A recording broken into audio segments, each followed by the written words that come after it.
The goal of Indian philosophers is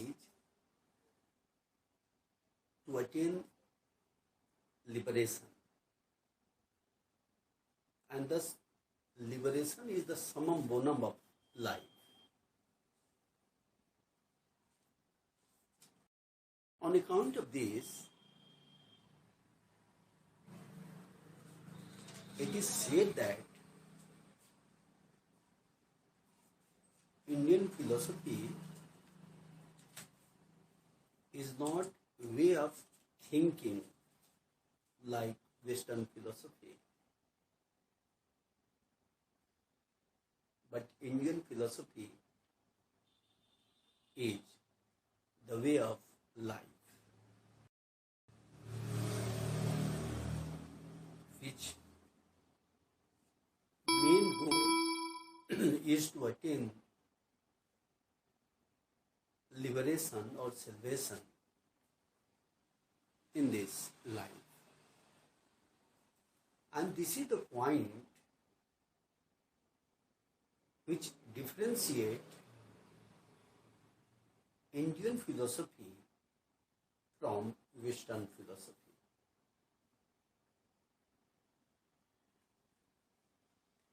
देखिए, आज हम बंधन और मोक्ष की समस्या के ऊपर विचार करेंगे। भारतीय दार्शनिकों का परम लक्ष्य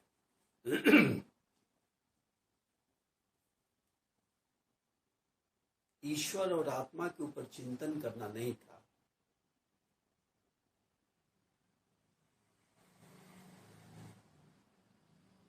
बल्कि इनका परम लक्ष्य था दुखों से सदा सर्वदा के लिए मुक्त हो जाना, अर्थात मोक्ष। अब नए नए बच्चे हो तुम लोग और मोक्ष नहीं समझोगे, बंधन नहीं समझोगे, दिक्कत है।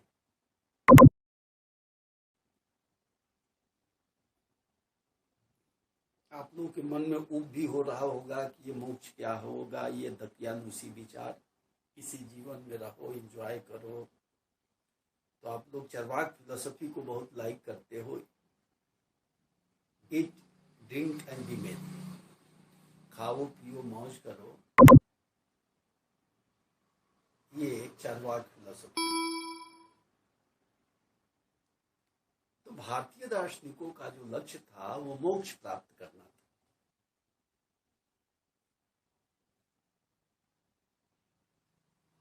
इसीलिए भारतीय दर्शन को विचार प्रणाली, वे ऑफ थिंकिंग नहीं माना जाता है। जो वेस्टर्न फिलोसफी है वो वे ऑफ थिंकिंग है, क्योंकि प्लेटो, हमने आपको ऑलरेडी पढ़ाया है कि प्लेटो कहते हैं कि फिलोसफी बिगिंस इन वंडर, दर्शन की उत्पत्ति आश्चर्य से होती है। इसीलिए वहां पर जो फिलोसफी है वो लव ऑफ विजडम है, थिंकिंग प्रोसेस है, लॉजिकल एंड कॉन्सिस्टेंट थिंकिंग है। भारतीय दर्शन वे ऑफ थिंकिंग नहीं है, बल्कि वे ऑफ लाइफ है। ये जीवन प्रणाली है, ये जीवन जीने का रास्ता बताती है। ये बताती है कि हमारा जीवन और कैसे बेहतर हो, हम अपने जीवन में और कैसे अधिकाधिक आनंद की प्राप्ति करें। और therefore Indian philosophy is way of life but not way of thinking। और यही वो बिंदु है जो भारतीय दर्शन को पाश्चात्य दर्शन से जुदा करती है।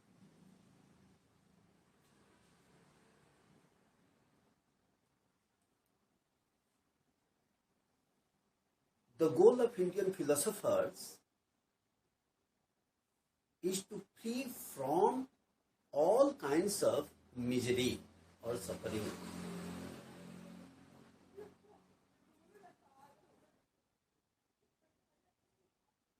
But the goal of Western thinkers or philosophers is not to become free from misery or suffering,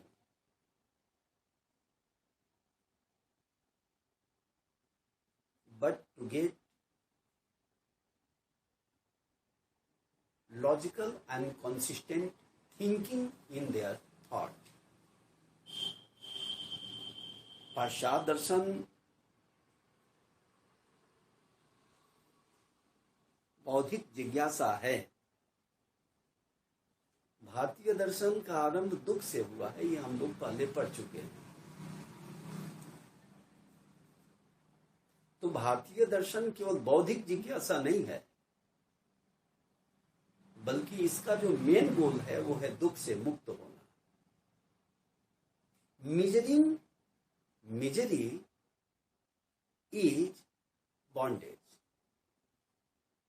and to become free from misery is liberation और सेल्वेशन। दो चीजें समझना।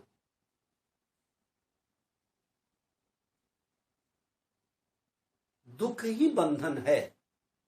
अब इससे छोटी परिभाषा आपको नहीं मिल सकती, इसको लिख लीजिए। दुख ही बंधन है। If anybody asks you that what is bondage, then you will have to reply that bondage is nothing but collection of misery or suffering. और मोक्ष क्या है?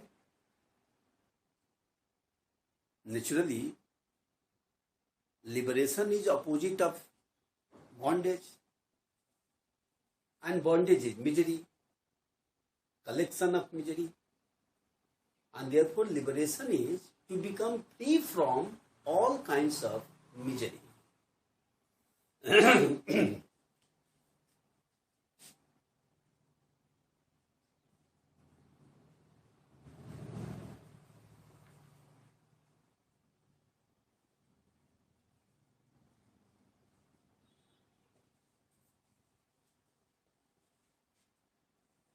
बॉन्डेज जो है वो दुख है,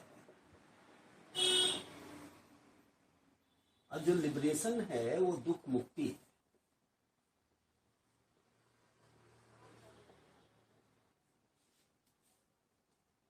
And the whole Indian philosophy is revolving around the misery and the cessation of misery.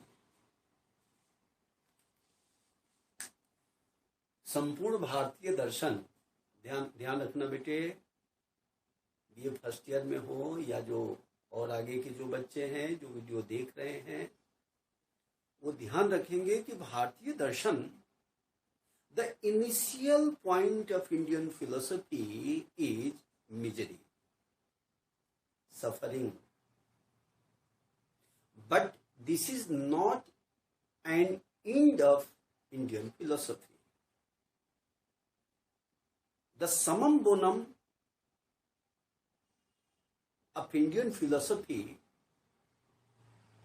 is to get liberation, and liberation or salvation is nothing but to become free from all kinds of misery.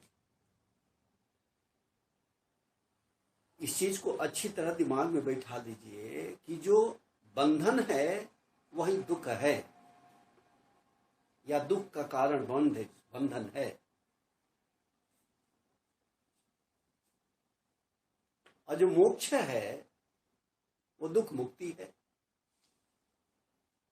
इसका मतलब हो गया कि यदि इस जीवन में भी आप दुखों से मुक्त हो गए तो आप लिबर्टेड सोल हैं, आप मुक्त पुरुष हैं। और यदि इस जीवन में दुखों से ग्रस्त रहे तो आप बंधन युक्त हैं। इसीलिए कहा जाता है कि भारतीय दर्शन का आरंभ दुख है, अंत दुख नहीं है। Some philosophers, generally Western philosophers, blame upon Indian philosophy that Indian philosophy is pessimistic because it is confined to misery. It begins with misery, and therefore Indian philosophy is pessimistic.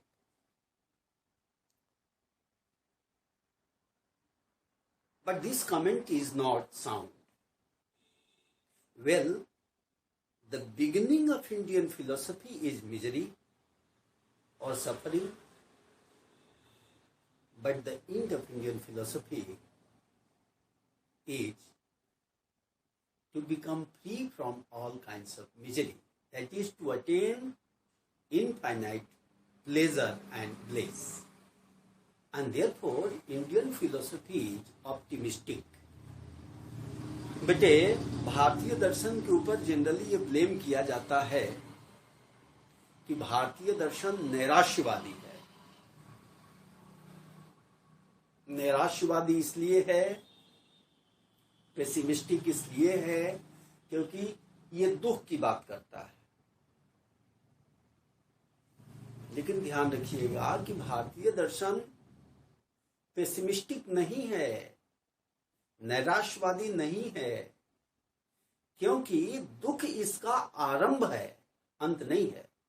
जैसे नाटक होता है ना, नाटक का कोई भी नाटक होगा, जो उसका अंत होगा उसी आधार पर यह माना जाता है कि यह सुखात्मक है या दुखात्मक है। अंत यदि प्लेजर में हो रहा है, आनंद में हो रहा है, तो वो सुखात्मक हो जाएगा, और यदि अंत दुख में हो रहा है तो वो दुखात्मक हो जाएगा। So Indian philosophy is pessimistic or optimistic. It is not decided by its beginning, but it should be decided on the basis of its end. And the end of Indian philosophy is to attain liberation, salvation. By virtue of this, Indian philosophy is known as optimistic. अब इसको आप ये ध्यान रखेंगे, पहले BA first year में ये question आता था कि इंडियन फिलॉसफी निराशवादी है या आशावादी है। ये ब्लेम किया जाता है पाश्चात्य दर्शन के द्वारा, पाश्चात्य दार्शनिकों के द्वारा, कि भारतीय दर्शन नैराश्यवादी है क्योंकि दुख की बात करता है, ये जगत को छोड़ने की बात करता है। और बहुत सारे थिंकर्स हैं जो इस पर लगाते हैं। जो महत्वपूर्ण दार्शनिक था जिसने ग्रंथ भी लिखा था, Indian thought and its development, Albert Schweitzer का है। बहुत डिटेल में हम चर्चा नहीं करेंगे, लेकिन जो ISPCS बच्चे दे रहे होंगे वो ध्यान रखेंगे कि इस तरह के ब्लेम बहुत सारे दार्शनिकों ने किया, लेकिन अल्बर्ट श्वेटजर का नाम सबसे प्रमुख है। और भी है जो मानते हैं कि भारतीय दर्शन it is denial of life and world, and therefore Indian philosophy is pessimistic. भारतीय दर्शन निषेधात्मक है क्योंकि यह जीवन और जगत को निषेध करता है। बेटे, हम उधर नहीं जाएंगे, इस पर अलग से एक टॉपिक हो जाएगा। Today I will confine to bondage and liberation in Jainism. आज हम जैन दर्शन में बंधन और मोक्ष की समस्या पर विचार करेंगे। बॉन्डेज क्या है? दुख है, यही बॉन्डेज है। लिबरेशन क्या है? दुख मुक्ति ही मोक्ष है। इससे छोटी परिभाषा नहीं हो सकती। बंधन दुख है और बंधन से मुक्त हो जाना, यही मोक्ष है। Now the question is, what is the cause of bondage? अब समस्या ये है कि बंधन होता क्यों है? all schools of Indian philosophy except Madhvacharya accepts that the prime cause of bondage is ignorance.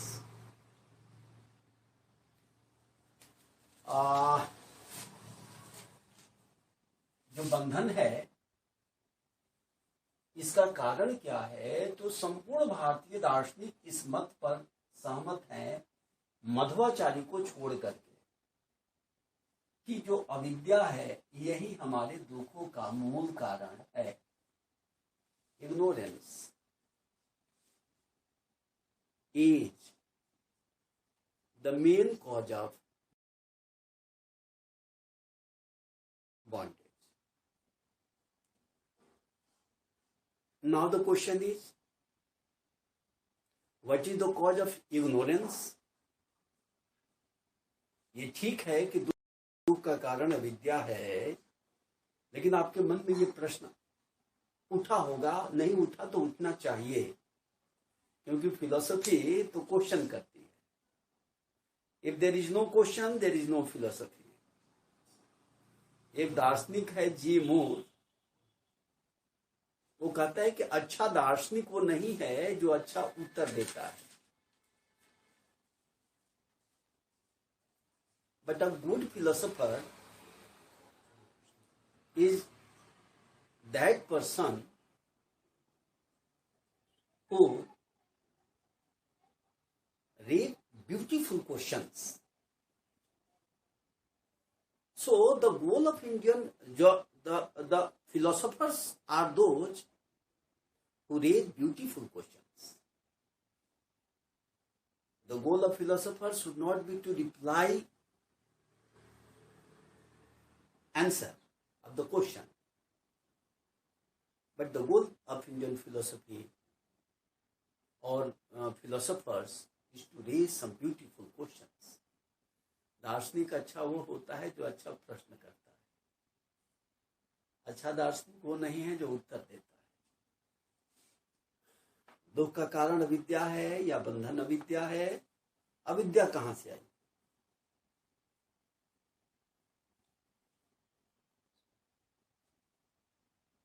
Till there is no philosopher who reply this question.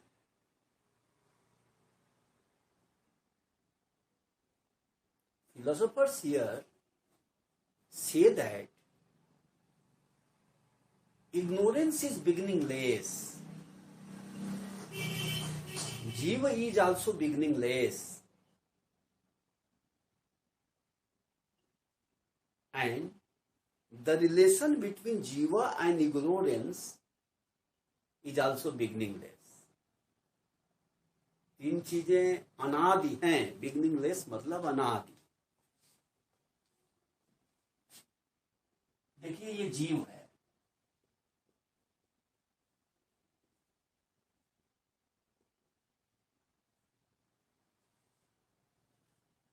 एक लड़के ने किसी ने कोई क्वेश्चन किया था कि जीव स्थान घेरता है कि नहीं। ध्यान रखना कि जीव एक्सटेंशन तो होता है लेकिन it does not occupy place. जीव स्थान नहीं घेरता है। जैसे प्रकाश है ना, तो कमरे में प्रकाश है, वो स्थान नहीं घेर रहा है। यद्यपि इसमें एक्सपेंशन है, दो light has expansion, but light does not occupy some place. इसमें ये जैन दर्शन की एक अद्भुत कैरेक्टरिस्टिक है, ऐसा कोई नहीं मानता है। जैन दार्शनिक मानते हैं कि जो आत्मा है वो चेतन है, प्रकाशा स्वरूप है, इसमें विस्तार तो है परंतु यह स्थान नहीं घेरती। जैसे प्रकाश, अब जो ज्यादा पढ़ने वाले होंगे वो ध्यान रखेंगे कि यह मत डेकार्ट के मत में से पूरी तरह विरोधी है, क्योंकि डेकार्ट ने माना था कि आत्मा में विचार है परंतु विस्तार नहीं है। खैर, आप बहुत कंफ्यूज मत होइए, अभी केवल इतना समझिए कि ये जीव है जिसे आप आत्मा कहते हैं, और ये इग्नोरेंस है, अविद्या है।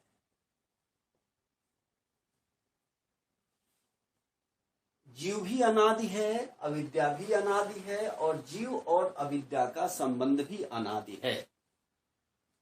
So there is no answer given by any philosopher that what is the cause of ignorance. Ignorance is beginningless. Jiva is also beginningless. And the relation between Jiva and ignorance is also beginningless. तीन चीजें अनादि हैं। जीव अनादि है, अविद्या अनादि है, और जीव और अविद्या का संबंध भी अनादि है। और इसी अनादि अविद्या के कारण जीव दुखों को भोगता है। अब एक और बंधन की परिभाषा आ गई कि अज्ञान से युक्त हो जाना ही बंधन है। अब आपसे कोई पूछा कि ठीक है कि बंधन दुख है, लेकिन दुख का कारण क्या है, तो आप कहेंगे अविद्या। अविद्या से दुख आती है। तो दुख मुक्ति क्या होगा? विद्या, ज्ञान। ज्ञान से मुक्ति, ऋते ज्ञानात् न मुक्ति, बिना ज्ञान की मुक्ति नहीं हो सकती। देखो, अब इसको समझो। जब अविद्या और जीव का संबंध हो जाता है,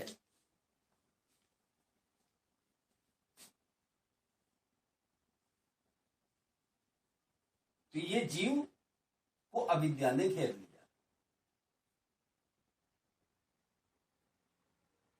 और जीव ही अविद्या ने घेर लिया। जीव में, अब जीव अविद्या युक्त हो गई, इसके दो इफेक्ट हो गए।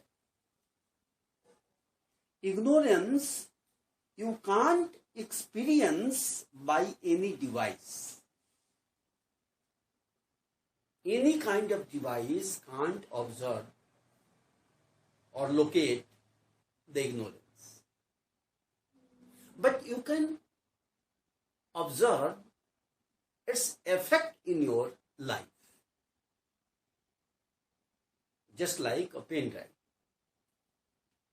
देखिए, अविद्या दिखाई नहीं देती है। यदि कोई व्यक्ति ये सोचे कि हम अज्ञान को देख लें तो देखी नहीं जाती, लेकिन अज्ञान के इफेक्ट को आप देख सकते हैं, उसका मैनिफेस्टेशन हो सकता है, लेकिन उसका एक्सपीरियंस नहीं होता।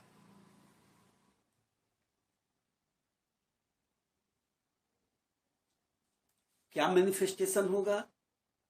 तो दो चैनल है जिसके माध्यम से अज्ञान दिखाई देती है। एक है ईगो, अहंकार, आई एम डूअर, और दूसरा है आसक्ति, attachment. Ego and attachment, there are two ways by you can observe the ignorance.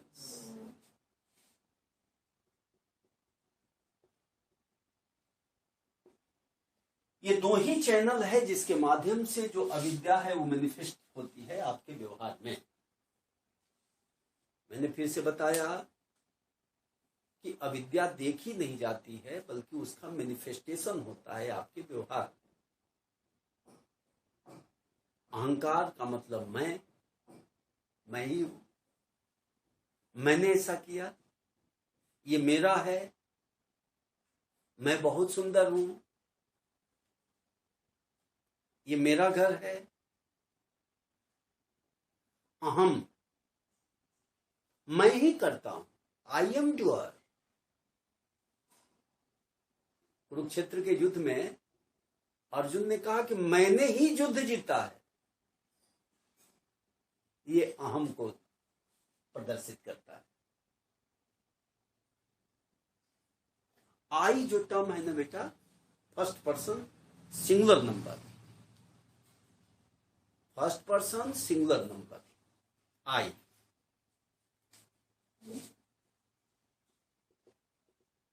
This I display your ignorance. जब कोई व्यक्ति कहता है मैं ज्यों आया वही आपका अहंकार प्रदर्शित हो गया। तो अर्जुन कहता है कि मैंने युद्ध जीता ये अज्ञान था। और अटैचमेंट, अटैचमेंट का मतलब होता है द फीलिंग ऑफ अदरनेस, अपने और पराये का भेद करना। ये मेरी मम्मी है, ये उनकी मम्मी है, ये मेरी बहन है, इसकी तरफ आंख मत उठाना, ये दूसरे की बहन है, इसको जो मन है वो करो। ये मेरे पापा हैं, इनको बोलोगे तो मार दूंगा, ये दूसरे के पापा हैं, चाहे जो करो। कुरुक्षेत्र के युद्ध में अर्जुन युद्ध नहीं करता है और मना कर देता है। भगवान श्री कृष्ण कहते हैं कि युद्ध करो, वो कहता है कि मैं अपनों, ध्यान रखना, मैं अपनों के साथ युद्ध कैसे करूं? दुर्योधन तो मेरा भाई है, पितामह भीष्म मेरे दादा हैं,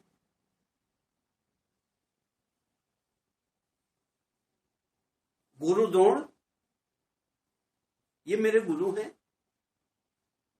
गुरु कृपाचार्य ये मेरे कुल गुरु हैं। ये तो सब अपने हैं और मैं किसके साथ युद्ध करूं? ये अटैचमेंट है, इसी को आसक्ति कहते हैं। So there are two ways, there are two channels by which ignorance display in your conduct. Otherwise, there is no any device which locates the ignorance. अविद्या बेटे देखी नहीं जा सकती है, अविद्या का मैनिफेस्टेशन आपके व्यवहार में होता है और वो है आसक्ति और अहंकार। और ध्यान रखना कि यही दोनों दुख हैं, यही हमारे दुखों का कारण है।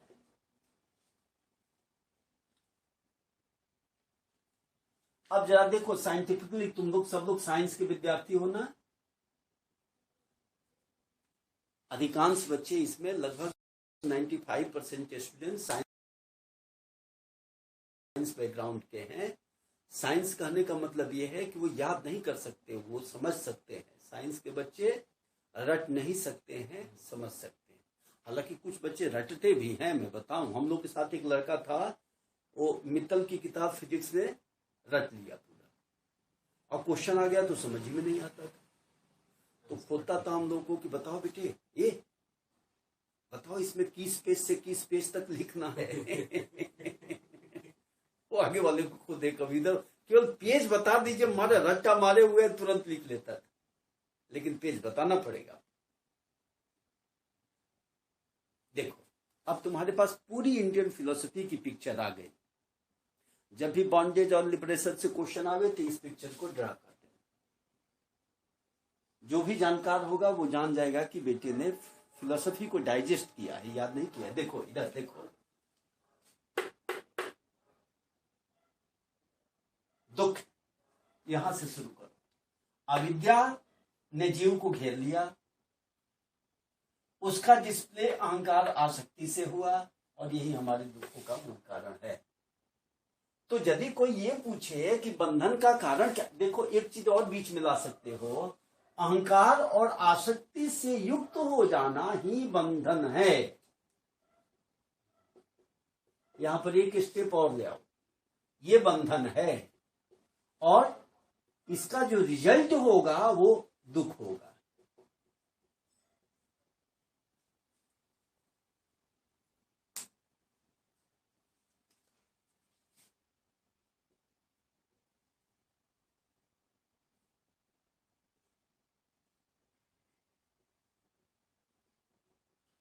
तो देखिए,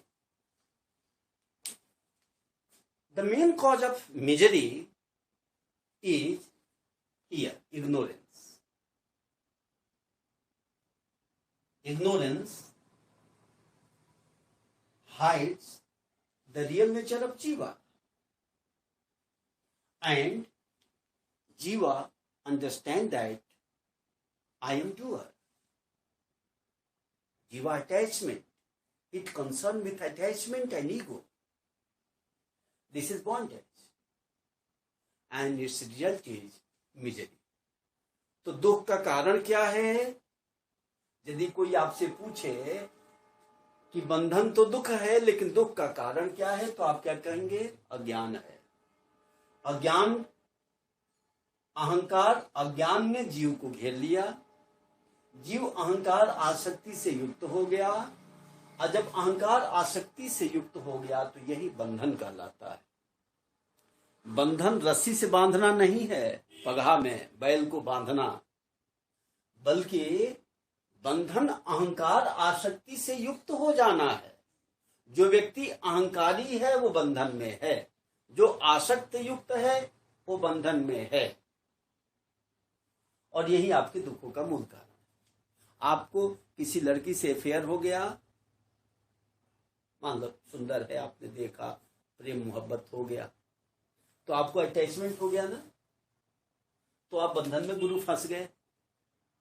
अब बंधन में तुम फंस गए हो, अब तुमको मजा आ रहा है, मजा तो आ रहा है, लेकिन तुम दुख में हो, क्योंकि अंत में तुमको मारेगी, बहुत पटक पटक के मारेगी, तब तुमको पता चलेगा कि दुख है कि सुख है। कभी फोन काट देगी, कभी फेंक देगी, कभी बहुत परेशान हो जाओ, तो तुमको दुखी दुख होगा। तुमको लग रहा है आनंद आ रहा है, वो आनंद नहीं है, वो दुख है। तुमको दुख में ही आनंद आ रहा है। क्यों? क्योंकि आनंद अस्थाई होता है, और जो बाकी की चीजें हैं वो बीच बीच में आती जाती रहती है।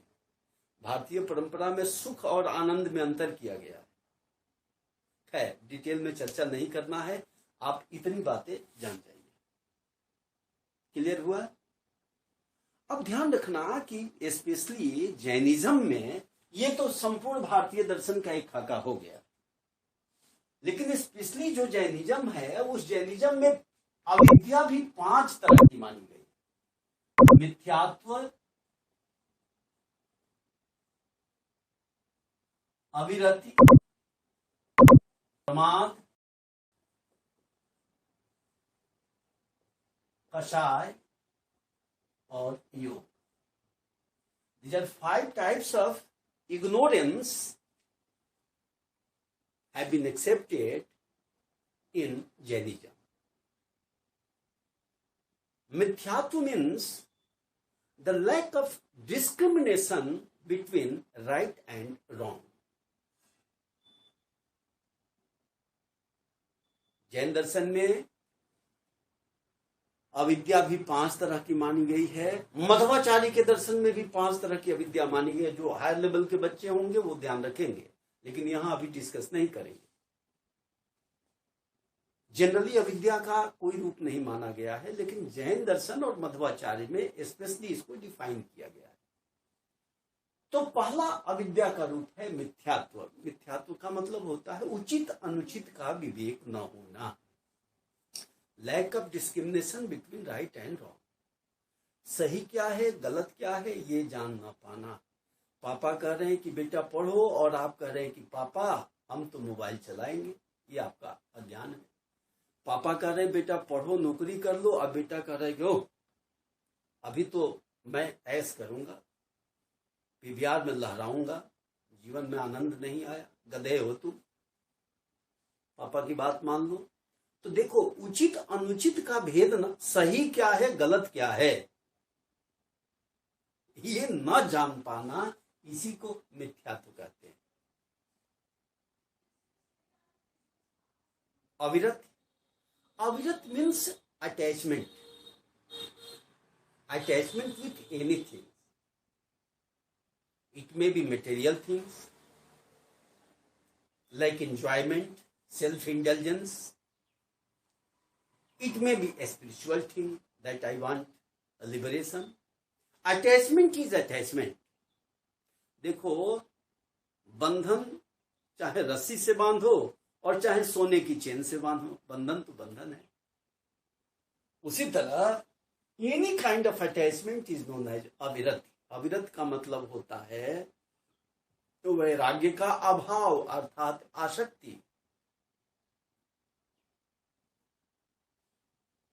प्रमाद, प्रमाद मीन्स लेजीनेस, लेजीनेस, आलस्य। बिस्तर पर सोए हैं, 4 बजे का अलार्म लग गया है, घड़ी बोल गई, मन करता है प्रभु अभी क्यों बजना था, ये 2 घंटा बाद भी बज सकती थी, तुरंत बंद किए फिर सो गए, ये लेजीनेस हो। बहुत सारे एग्जाम्पल्स हो सकते हैं। इसको आलस्य कहते हैं, प्रमाद। कसाय means sticky substance, anger, greed, pride and delusion. These are 4 sticky substance. ये कसाय का मतलब होता है कस देना। ये 4 तरह की हैं, क्रोध, मान, माया, लोभ। क्रोध कसाय है, प्राइड ये कसाय है, ग्रीड ये कसाय है, ये सब कसाय के रूप। डिलूजन ये भी कसाय। क्रोध करना, लोभग्रस्त हो जाना, मान, अहंकार, मोह, ये सब कसाय है। एंड योग मीन्स यूनियन। योग the etymological meaning of yoga is yuj, and yuj means union. So yoga is union. Union of what? Union of jiva and karmic pudgals or ignorance. You can say that ignorance.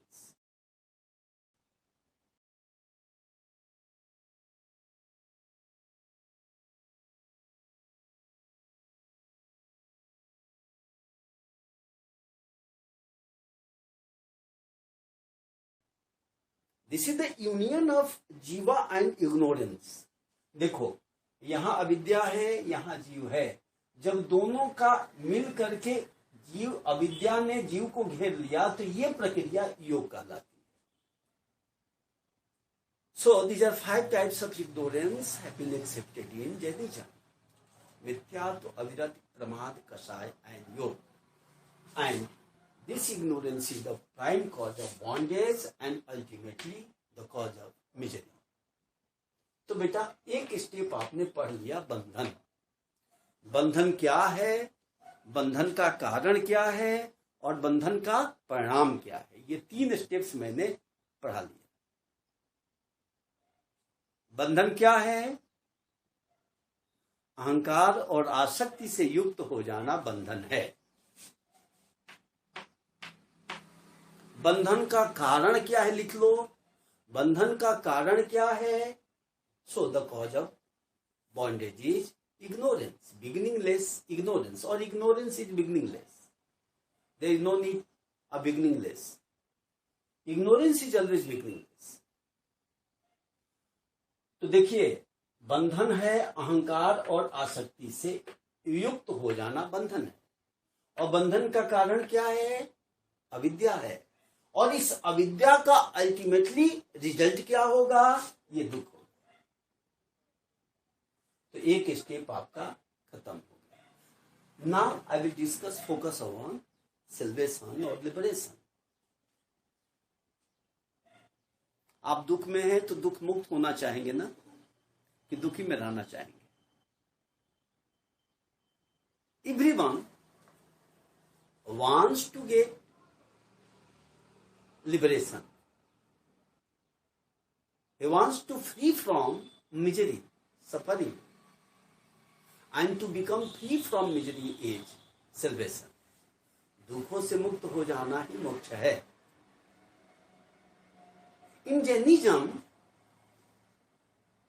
There are 5 steps from bondage to liberation, and we will have to go through 5 steps. If you want to get liberation, you will have to go through 5 steps. यदि आप बंधन से मुक्त होना चाहते हैं तो आपको 5 अवस्थाओं से गुजरना पड़ेगा। पहला है आश्रव, फ्लो,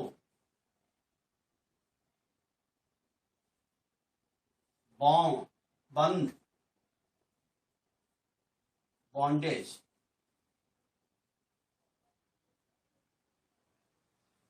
संवर्ग, stoppage.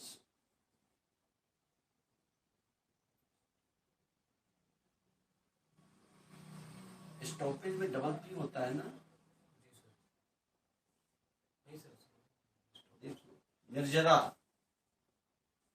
Means wash out.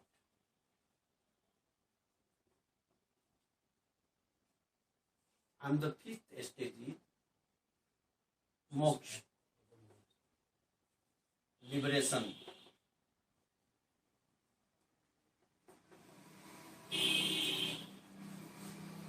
These are 5 steps discussed by Jainis from bondage to liberation. ये 5 अवस्थाएं हैं जैन दर्शन में, बंधन से मोक्ष तक की यात्राएं हैं।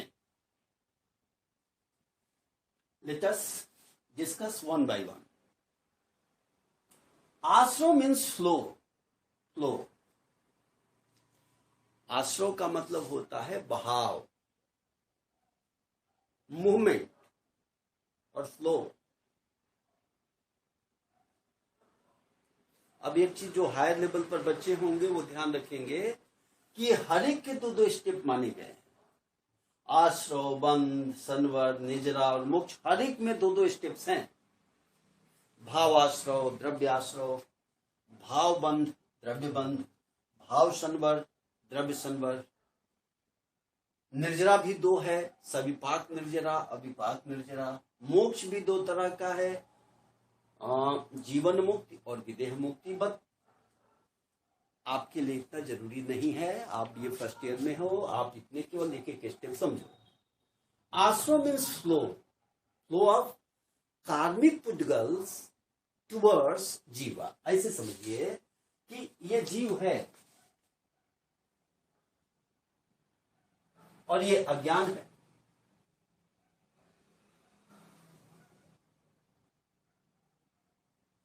और ये जीव है। If both are detached to each other, then this is the state of liberation. In liberation, Jiva is free from all kinds of karmic pudgals. देखो, जब कर्म या अविद्या का रूप कह लीजिए, यह अविद्या का ही फॉर्म है। It is condensed form of ignorance. Karma pudgala is nothing but condensed form of ignorance. तो देखो, जब कर्म और जीव दोनों अलग अलग है, देखो इधर कर्म है या अविद्या है, इधर जीव है, तो ये अवस्था लिबरेशन या मोक्ष की अवस्था होती है, जब दोनों अलग अलग होते हैं। परंतु बंधन की अवस्था में जो पहला स्टेप आता है, देखो इधर कि there is the flow of karmic pudgala towards जीवा। कर्म के परमाणुओं का प्रवाह जीव तक होना ये जरूरी है। And this step is known as asrava. This is asrava. So it is flow of karmic pudgalas towards जीवा। जो आश्रव है वो कर्म के परमाणुओं का जीव की ओर प्रवाह है। अब आश्रम फ्लो हो गया तो क्या होगा? Ultimately this flow covers the jiva and this is bondage. देखिए, जब कर्म का प्रवाह इधर आया तो जाएगा कहीं, कोई तो कोई इफेक्ट दिखाएगा, तो इसने जीव को घेर लिया, और जब घेर लिया तो इसी को बॉन्डेज कहते हैं. So bondage is a union of jiva and ignorance. ये देखिए यहां ये बंधन की अवस्था है, वो यहां आ गई. So bondage means ignorance covers the real nature of jiva, or it is union of karmic pudgal and jiva.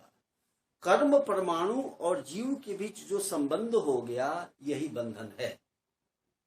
ये भी दो तरह का होता है, भाव और द्रव्य, और ये भी चार तरह का होता है, प्रकृति, प्रदेश, स्थिति, अनुभाव. लेकिन आपको डिटेल में नहीं पढ़ना, अभी आप केवल इतना जाने. अब बेटे एक चीज बताओ कि अब तो तुम्हारा बंधन हो गया और दुख भोगने लगे, तुम दुख मुक्त होना चाहते हो, तो क्या करना पड़ेगा कि we will have to stop the flow of karmic pudgala towards जीवा. अब देखो, यहां से फ्लो चला, जीव को घेर लिया, तो आपको करना होगा ये कि ये जो फ्लो है इसको रोकना होगा. पहला काम करना, we will have to stop the flow of karmic pudgal towards jiva. कर्म का जो प्रवाह जीव को घेरते जा रहा है, इसको रोकना पड़ेगा ना. ऐसे सोचो कि जैसे सिनेमा हॉल में, थिएटर में आप गए हैं और हाउसफुल हो गया, तो हाउसफुल हो गया तो अब आप तो एंट्री नहीं दे सकते हो, तो रोकना पड़ता है. अन्यथा भीड़ आती जाएगी, भीड़ आती जाएगी, भीड़ आती जाएगी, अंत में दहशत हो जाएगा, मरमरा जाएंगे लोग. उसी तरह कर्म का जो प्रवाह जीव की ओर बढ़ रहा है, इसको रोकना पड़ेगा. And this is known as stoppage, संवर. यही संवर है. संवर में क्या होता है कि कर्म का प्रवाह जो जीव की ओर हो रहा है वो रोक दिया जाता है. ये भी दो तरह का होता है. अब तुमने रोक तो दिया, प्रवाह तो रोक दिया, लेकिन पहले से जो ये देखो, यहां कर्म के परमाणु पहले से प्रभावित हैं, इनको हटाना पड़ेगा ना, साफ करना पड़ेगा ना, तब तो ये क्लीन होगा. This is nirjara, wash out. Wash out means we will have to clean the karmic pudgals which is already covered the real nature of jiva, and we will have to clean it. Without cleaning nirjara, the process of nirjara is not possible. तो यहां पर हमें clean करना पड़ेगा, साफ करना पड़ेगा. देखिए, अब देखिए, ऐसे ऐसे आपने साफ किया,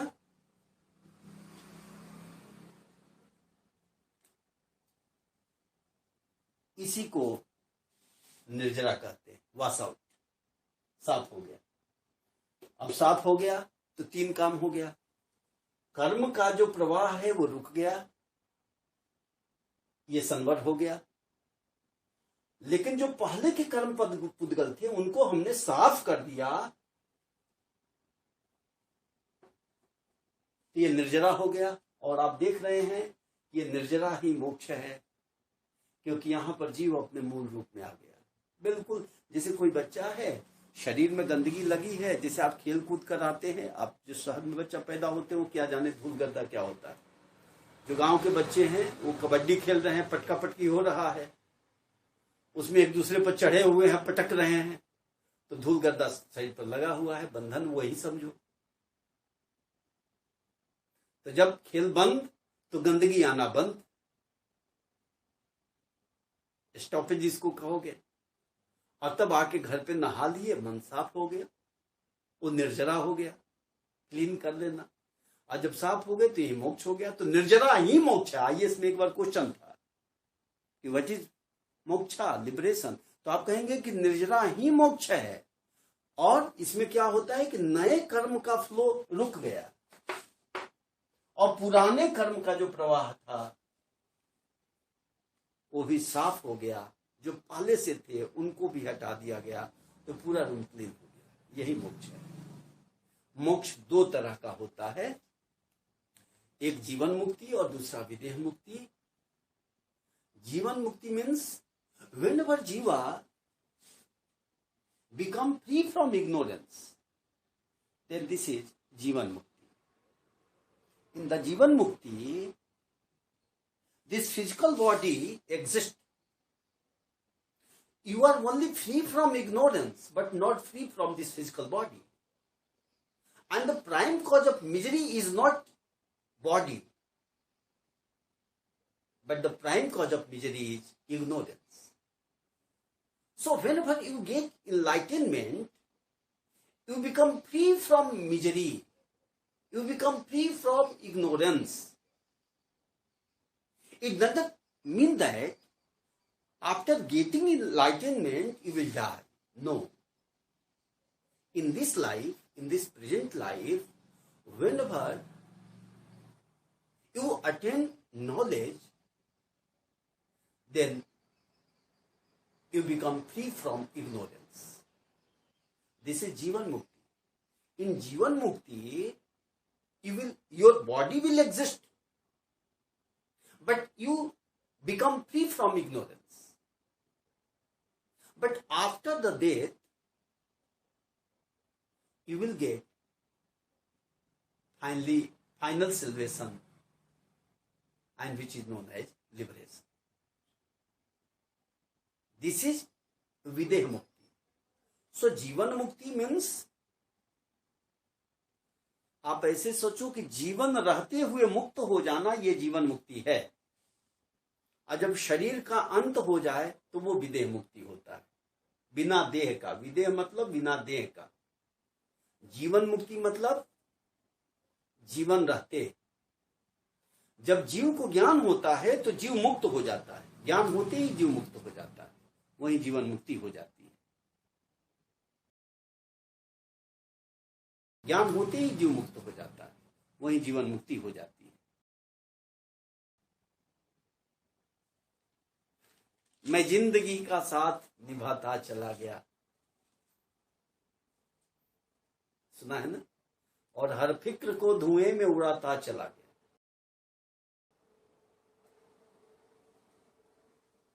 गम और खुशी में फर्क न महसूस हो जहां, मैं खुद को उस मकाम पे लाता चला गया। जीवन मुक्त व्यक्ति की स्थिति वो होती है जैसे भुना हुआ बीज। जैसे चना आप लोग खाते हैं ना भून करके, तो चना जब भून करके खाएंगे तो उसमें एक्सप्लॉयटेशन नहीं होता है, अंकुरण नहीं होता है। उसी तरह जब व्यक्ति ज्ञान प्राप्त कर लेता है, अज्ञान से मुक्त हो गया, अब वो जीवन का, व्यक्ति ज्ञान प्राप्त कर लेता है, अज्ञान से मुक्त हो गया, अब वो जीवन का कोई भी कर्म करेगा, बंधन नहीं होगा। कोई भी कर्म नहीं करेगा, गलत कर्म नहीं करेगा, क्योंकि उसको ज्ञान हो गया। वो हमेशा सही कर्म करेगा, वो हमेशा सही कर्म करेगा। अज्ञानी लोग गलत काम करते हैं, लेकिन वो सुख दुख में समान रहता है, हार जय विजय में समान रहता है। ये जीवन मुक्त की स्थिति है।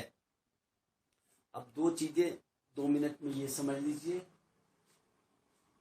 कि जैन दर्शन में स्पेशली ये माना गया कि जब जीव मुक्त हो जाता है और विदेह मुक्ति भी आ जाती है। देखो, जीवन मुक्ति जीवन रहते हो जाए, विदेह मुक्ति शरीर के अंत होने पर हो, जब शरीर भी शांत हो जाए। तो यहां पर 3 अवस्थाएं आती हैं। देखो इधर,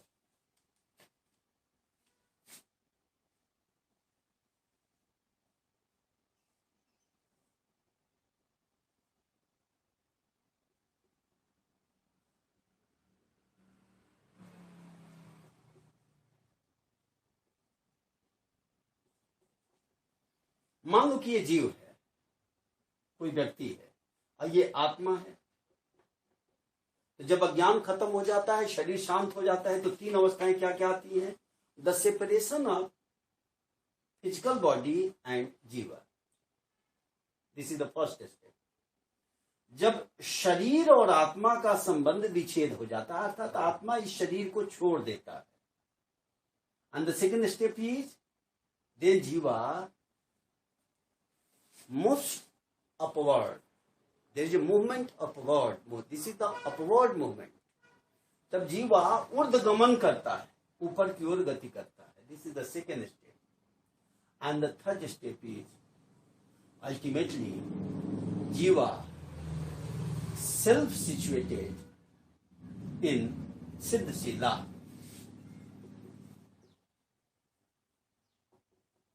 And this is the highest peak of this लौकिक वर्ल्ड. तीन अवस्थाएं हो गई, फिर से समझिए.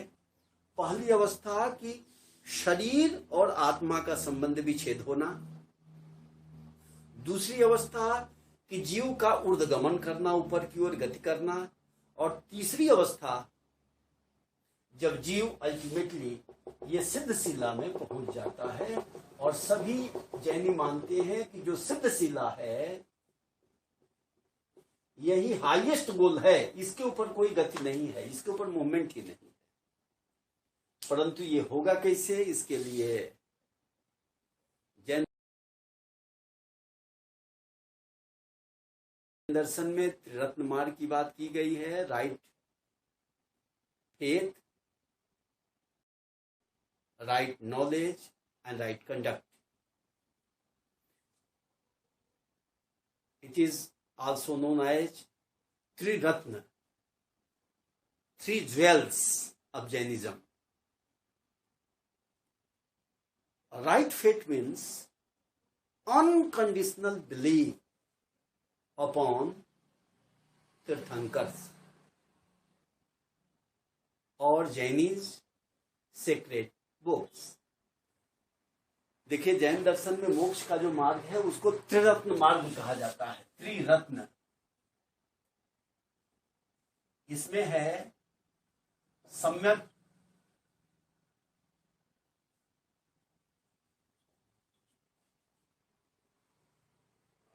राइट फेथ, राइट नॉलेज,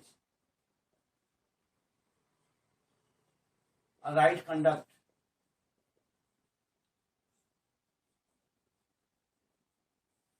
इसको कहते हैं सम्यक दर्शन, इसको कहते हैं सम्यक ज्ञान, और इसको कहते हैं कि सम्यक चरित्र. ये त्रिरत्न मार्ग इसी को कहते हैं. सम्यक दर्शन का मतलब होता है कि जैन आगमों पर और तीर्थंकरों के ऊपर, आगम जो जैन के ग्रंथ है उसको आगम कहते हैं. जैन तीर्थंकरों के ऊपर उनमें अटूट विश्वास होना, उनके ग्रंथों पर अटूट विश्वास होना, तब उसका ज्ञान प्राप्त करना और अंत में उसे चरित्र में उतारना. Right faith, right knowledge, right conduct. जैसे आपने पढ़ लिया कि सत्यम बोधो, सत्यम वद, पढ़ लिया, याद कर लिया, तो आपको इस पर फेथ भी है और ज्ञान भी प्राप्त कर लिया.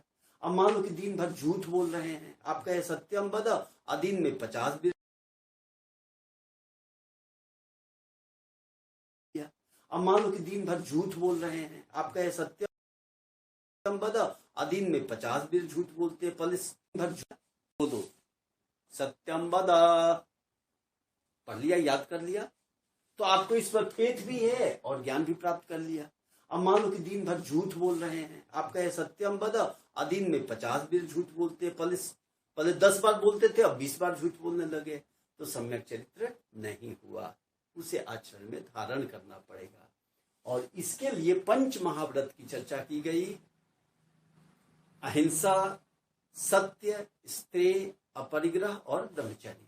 आप सब ये सब जानते हैं, सब किताबों में लिखा हुआ है, इसको पढ़ लीजिएगा. और यदि पाथ को फॉलो करते हैं तो आपको अल्टीमेटली मोक्ष की प्राप्ति हो जाएगी। अहिंसा, मन वाणी कर्म से हिंसा का परित्याग। सत्य, मन वाणी कर्म से जो चीज जिस रूप में है उसको उसी रूप में बताना।